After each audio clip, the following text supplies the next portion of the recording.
Guys আর সকাল সকাল বেরিয়ে পড়লাম, আবার বললো গাড়িটা লাগা, তো গাড়িটা আনতে চললাম। তো গাড়ি চলে এলাম, গাড়িতে স্টার্ট দিয়ে গাড়িটা ব্যাক করে লাগাতে হবে আমার বাড়ির কাছে, কারণ ধান চাপাবো তার জন্য। তাই লাগিয়ে দিলাম গাড়িটা বাড়ির কাছে, এবার ধান চাপাবো। আমার সাথে আমার আব্বাকে বললাম ধান তুলে দাও, তাই ধান তুলে দিচ্ছিল। তাই ধানটা মাথায় করে নিয়ে যাচ্ছিলাম, এবার গাড়িতে চাপাবো। ধানটা চাপিয়ে দিলাম গাড়িতে। তো সব ধান গাড়িতে চাপানো হয়ে গেল, এবার নিয়ে যাবো আমাদের নতুন বাড়িতে, ওখানে ধানগুলো মেলবো সব। তো ধানগুলো ট্র্যাক্টরে করে নিয়ে চলে গেলাম আমাদের নতুন বাড়িতে। তো চলে এলাম আমাদের বাড়িতে, ধান খালি করছি। ধানটা ছাদে মেলবো, তার জন্য ধানটা ছাদে তুলে নিলাম মাথায় করে। দিয়ে আব্বা বলছে ধানটা এইদিকে মেল, তাই আব্বার কাছে চলে গেলাম ধানটা নিয়ে। আব্বাকে বললাম তুমি নামা বস্তাটা মাথা থেকে আমার, তাই নামাইলো। আমি ধানগুলো বয়েছিলাম আর আমার আব্বা খুব সুন্দর ধানগুলো মেলছিল। ধান মেলা শেষ, তাই ট্র্যাক্টর নিয়ে বাড়ি চললাম। দিয়ে বাড়ি চলে এলাম, দিয়ে মা বললো দোকান যা, তাই চলে গেলাম দোকান। দিয়ে দোকানে গিয়ে পয়সা দিয়ে মালটা নিয়ে নিলাম,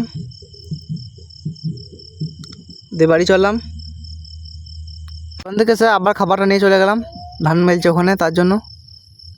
খাবার রেখে দিলাম বাড়িতে, রেখে দিয়ে এবার বাড়ি যাবো আমি। তাই ভাবলাম আজকে মাঠে যাই।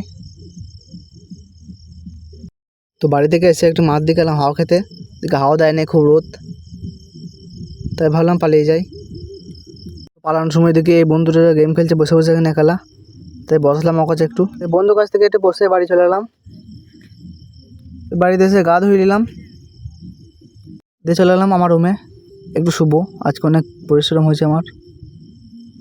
দিয়ে শোয়ার পরে দেখি বন্ধুরা ডাকলো, বলছে আইসক্রিম খাবি, তাই চলে গেলাম। সব বন্ধুরা মিলে আইসক্রিম খাচ্ছিলাম। এরপর বন্ধুরা বলছে চো তাল কাটতে যাবো, তাই চলে গেলাম। দিয়ে এই নদীটা পেরোতে হবে তাল কাটতে গেলে, ওই পাড়ে গাছ আছে, তাই নদী পেরোচ্ছিলাম। আর তাল গাছে তাল কাটতে গেলে একটা বাঁশ লাগাতে হবে, তাই বাঁশটা কাটছিলাম সব বন্ধুরা মিলে। তালকা হয়ে গেলো, তাই পানি আনতে চললাম, আর তালকা ভেড়ো নিতে পারি নাই। দিয়ে পানিটা বন্ধুদেরকে দিতে চললাম, সবাই বসে আছে ওখানে। তো পানিটা দিয়ে আমি বাড়ি চলে এলাম। দিয়ে বিকালে বন্ধু বলছে ঘুরতে যাব, তাই চলে গেলাম। আর আজকে আমরা 3 বন্ধু মিলে ঘুরতে গিয়েছিলাম। দিয়ে উঠে পড়লাম নদীর মাঝে, আর খুব সুন্দর ভিউ ছিল, দারুণ ঠান্ডা হাওয়া। আর আমরা এসেছিলাম আজকে 3 বন্ধু মিলে চা খেতে ঘেরেপাড়া মোড়ে। চা খাওয়া শেষ, এবার সিঙ্গারা খেতে লাগলাম। তো চা খাওয়া শেষ, তাই চলে এলাম 3 বন্ধু মিলে রেল লাইনের কাছে। এখানে আমরা প্রতিদিন আসি, খুব সুন্দর ভিউ এখানটা। তো বাড়ি চলে এলাম। তো আজকে সারাদিনে এই অবধি ব্লগটা।